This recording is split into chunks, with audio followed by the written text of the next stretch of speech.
कई जगह दिव्य महापुरुषों के दर्शन हुए। दिन तो गंगा जी की धारा से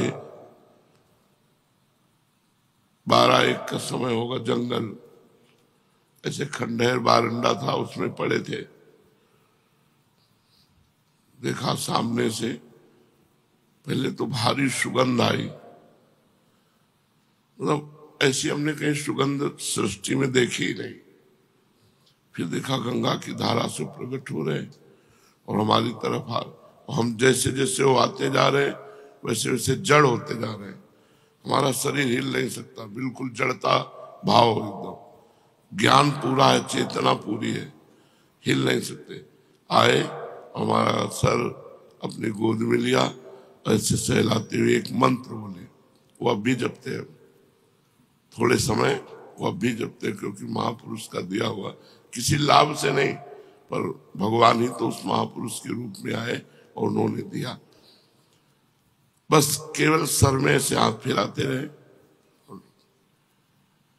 कई ऐसे महापुरुषों के जो बड़े ही दिव्य, तो अपने आप आपको संतों का सानिध्य मिल जाएगा यदि अहंकार रहित और भोग, इंद्रियों के जो भोगे जाते हैं इनका त्याग, ये 2 बातें जरूरी है।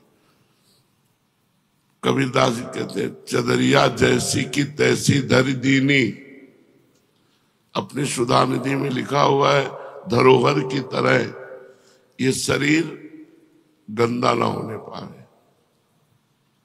आप लोग बड़े भाग्यशाली हैं जो आपको वैराग्य मार्ग मिला है, कोई छोटी मोटी बात नहीं है।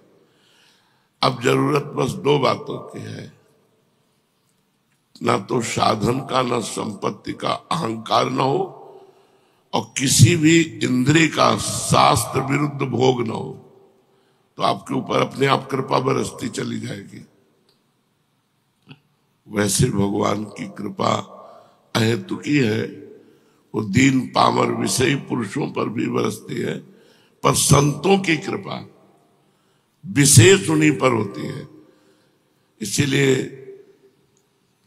एक जगह और भागवत में लिखा हुआ है कि जो धन संपत्ति रहित दरिद्र है उस पर महापुरुषों की विशेष कृपा होती है।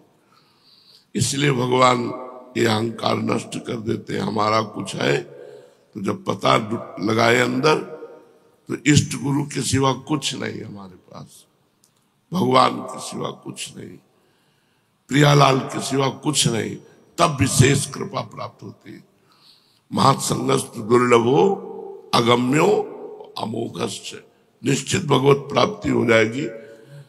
दर्शन मात्र से, श्रवण मात्र से, स्पर्श मात्र से, संकल्प मात्र से कई तरह से महापुरुष भगवत प्राप्ति कराते हैं। दर्शन मात्र, एक बार दर्शन जैसे भगवान का हुआ, मायामल का नाश हो गया।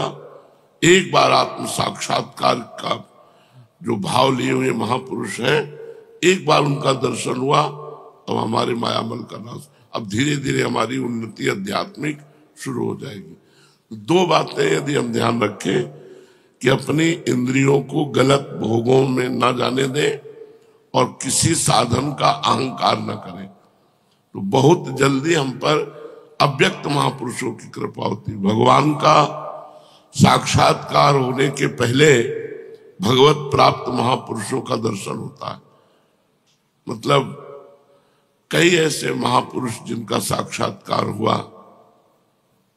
35-40 वर्ष पहले गुरु नानक साहब का गंगा के किनारे हुआ, श्री चंद्र जी का दर्शन हुआ, निम्बारकाचार्य भगवान का दर्शन हुआ। महाप्रभु ने तो दर्शन दे के ही हमें घसीटा, यहां से लेकर के जुगल घाट तक, कृष्ण कृपा धाम से लेकर जुगल घाट तक केवल महाप्रभु ही नेत्रों में छाए रहे। जब तक महापुरुषों का सानिध्य नहीं मिलता तब तक भगवत दर्शन का रास्ता नहीं मिलता, वही रास्ता देते हैं। तो हमें भोगों से रहित रहना है, जितने से प्राण पोषण हो जाए उतना भोजन, जितने में जीवन चल जाए उतनी नींद, नहीं अधिक से अधिक भगवान का नाम जप, तो विशेष विशेष महापुरुषों का सानिध्य मिलेगा जो भगवदानंद से भी बढ़कर है। कई संतों ने तो कहा हम वैकुंठ नहीं जाना चाहते क्योंकि वहां सत्संग नहीं मिलेगा। मृत्यु लोक में आपकी लीला कथा, आपकी गुण महिमा, आपका सत्संग मिलता है, लेकिन प्रभु वैकुंठ में ये नहीं मिले। तो मुझे लगता है मुझे बार बार जन्म दो और बार बार मैं आपकी चर्चा सुनूं, कहूं, नाम कीर्तन करूं, नाचूं गाऊं, आप में ही रमण करूं जी।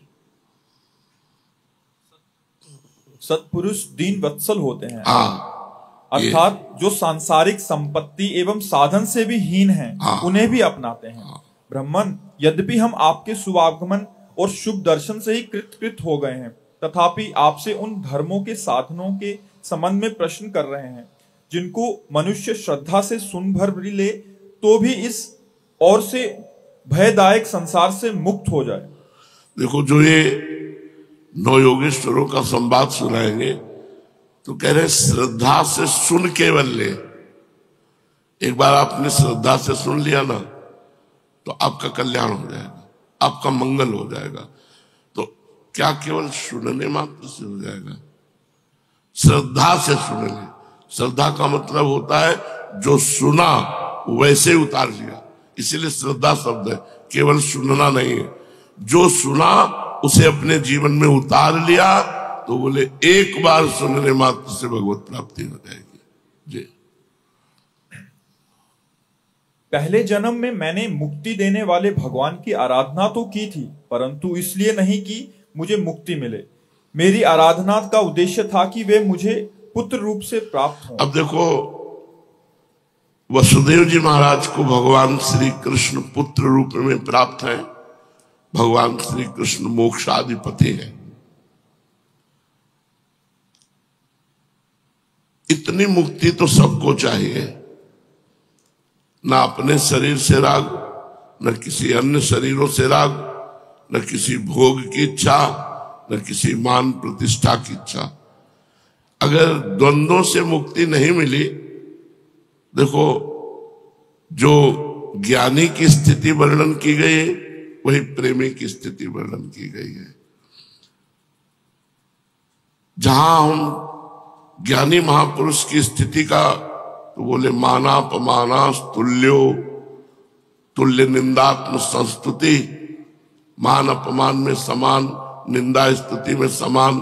तो सेवक जी महाराज करें शत्रु मित्र समझान, मान मान अपमान सम, दुख सुख लाभ नहानि, यह जो कृपा हरिवंश की, ये मुक्ति। हम समस्त द्वंद्वों से मुक्त होंगे तभी प्रेम प्राप्त कर सकते हैं। द्वंद्वों में पिसता हुआ व्यक्ति प्रेम का अनुभव नहीं कर सकता। द्वंद्वैर विमुक्ता सुख दुख संगई गच्छन्त मूढ़ा पदमव्ययम तत्, वो अव्यय पद का अधिकारी होता है, वो ज्ञानी विवेकी पुरुष जो मूढ़ता रहित है जी। मेरी आराधना का उद्देश्य था कि वे मुझे पुत्र रूप में प्राप्त हों। उस समय मैं भगवान की लीला से मुक्त हो रहा था। सुब्रत, अब आप मुझे ऐसा उपदेश दीजिए जिससे मैं इस जन्म मृत्यु रूप विहावा संसार से, जिसमें दुख भी सुख का विचित्र और मोहक रूप धारण करके सामने आते हैं, अनायास ही पार हो जाऊं। श्री सुखदेव, देखो कितनी सुंदर बात है। संसार का प्रत्येक सुख जिसे तुम समझते हो वो दुख है। टोटल दुखालयम अशाश्वतम। किसी भी इंद्री का संयोग जो तुम्हें सुख लग रहा है, तुम समझते नहीं, ये भगवान की माया के प्रभाव से लग रहा है। वस्तुतः देखो, वसुदेव जी कह रहे हैं वो दुख रूप है और भगवान भी कह रहे हैं दुखालयम। तो हमें चाहिए जब हमारी इंद्रियां गलत चेष्टा, गलत मार्ग, गलत भोगों की इच्छा करें, उसी समय उनका दमन करें। इंद्रियों का दमन कैसे किया जाता है? नाम जब चल रहा है और बार बार वो हमारे अंदर इच्छा प्रकट हो रही है, उस इच्छा को बार बार हटा रहे। नाम जब चल रहा, माना ही नहीं अंत तक उस इच्छा को, तो वो इच्छा नष्ट हो जाएगी। वो 10 बार 100 बार मन पेश करेगा, हमें मानना ही नहीं। एक बार की बात कैकेयी जी ने हटा दी। मंथरा से कहा अगर दोबारा बोली तो तुम्हारी जबान काट लूंगी। जैसे दोनों आंखें व्यक्ति को प्रिय होती है, ऐसे मुझे भरत और राम प्रिय है। लेकिन जब दोबारा बोली तो कैकेयी जी काट नहीं पाई और उस बात को स्वीकार कर लिया। ये मन मंथरा की तरह सलाह देता रहेगा, आपको प्रपंच में फंसाता रहेगा। आपको काटना होगा भजन बल से। अगर आपका भजन नहीं चल रहा तो जो चल रहा है उसी का मनन हो रहा है, वो सब गंदा हो रहा है। आपको भगवदानंद का अनुभव नहीं हो रहा, उसका कारण है मन का विषयों का स्फुरण। जब तक ये बंद नहीं होगा, स्फुरण भी नहीं होता। ऐसा नहीं होता कि मन भूत भविष्य का चिंतन कर रहा है या भोगों का स्फुरण, कुछ नहीं, शांत जो चला रहे हो वही चल रहा है। पर ये आज थोड़ी चलेगा। अभ्यास योग युक्तेन चेतसा नान्यगामिना, जब हम बहुत अभ्यास करेंगे तब हमारे अंदर ये स्थिति आएगी कि शांत एकदम, बोलने का इच्छा नहीं, खाने की इच्छा नहीं, सोने की इच्छा नहीं, मिलने की इच्छा का नाश ही मोक्ष है, इच्छा ही बंधन है।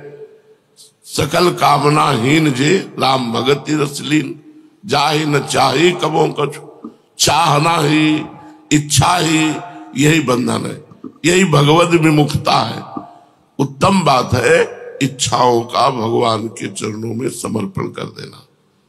और कर पावे न कर पावे, आप तो वृंदावन वासी, विरक्त मार्ग भगवत उपासी, चाहे भले गृहस्थ हो, लेकिन यहाँ सब विरक्त है क्योंकि सब प्रियालाल के लिए आए हुए हैं।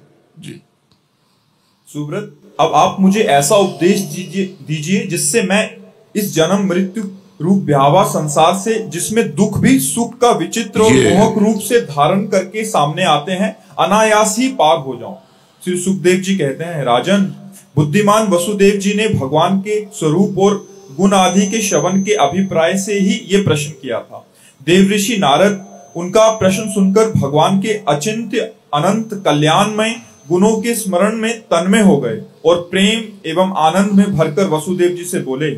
नारद जी ने कहा, यदुवंश शिरोमणे, तुम्हारा ये निश्चय बहुत ही सुंदर है, क्योंकि ये भागवत धर्म के संबंध में है, जो सारे विश्व को जीवन दान देने वाला है, पवित्र करने वाला है। वसुदेव जी, ये भागवत धर्म एक ऐसी वस्तु है जिसे कानों से सुनने, वाणी से उच्चारण करने, चित्त से स्मरण करने, हृदय से स्वीकार करने या कोई इसका पालन करने जा रहा हो तो उसका अनुमोदन करने से ही मनुष्य उसी क्षण पवित्र हो जाता है, चाहे वो भगवान का एवं सारे संसार का द्रोही ही क्यों ना हो। कितनी बड़ी बात कह दी। भगवत द्रोही भी हो, विश्व द्रोही भी हो, अगर भागवत धर्म को श्रवण कर ले और कहीं पालन कर ले तो क्या करना है। अगर पालन कर ले तो और कुछ करना नहीं, वो भगवत प्राप्त हो जाएगा। और भागवत धर्म कोई कठिन वस्तु नहीं है। भागवत धर्म किसे कहते हैं, अभी वर्णन करते हैं। जिनके गुण, लीला और नाम आदि का श्रवण तथा कीर्तन पतितों को भी पावन करने वाला है, उन्हें परम कल्याण स्वरूप मेरे आराध्य देव भगवान नारायण का तुमने आज मुझे स्मरण कराया है। वसुदेव जी, अब देखो, तो अभी तक नारद जी क्या विस्मरण में थे क्या? नवम जब हम भगवत चर्चा सुनते हैं, जब भगवान की आप कोई बात करते हैं तो ऐसा लगता है कि मुझे अब स्मृति आई, जबकि स्मृति में ही डूबे हैं।